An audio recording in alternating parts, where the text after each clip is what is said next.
de kitu ki basu tu parang na ki basu tu ka English singap kuno upo beliau upen syai kuno upo beliau Jubab ya ke ba Donald Trump presiden Amerika Ukraine ya de singap bayar de kutu katma ka ba upo beliau aman sang ene kutu katma de kitu ki bom su tu parang singap masa batai leng ka hadian da kasih mah wa nung so Thank you. You said that you were terrible at foreign policy, but fear of the Trump administration. I have no fear of neither the Trump administration nor speaking out loudly about the message of the gospel. And that's what I believe I am called to do, what the church is called to do. We're not politicians. We're not looking to make foreign policy, as he calls it, with the same perspective that he might understand it.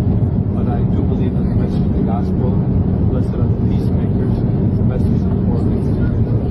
Thank you very much for clarifying. ya kitu ki bos tu parang upu beliau bakasau ong kumne ba umti ke ba Donald Trump Ukraine sipang jong namar uhaban penbana uhaban kren jam ya ka gospel namar kata ka ke jingkren yang ki beliau berkata ka ke ba kabalang ka khot bangi ban em gat ka gospel upu beliau bakasau upan sisha ba ong ba ka gospel ka ong suk kitu ki ba pen yasuk na ba ki de ki kun chu blai suk kitu ki ba pen yasuk na ba on khot ki kun chu blai takada upu beliau uji de kata kelenti ban pen yasuk wala da don ki ba persya wala don ki ba barngami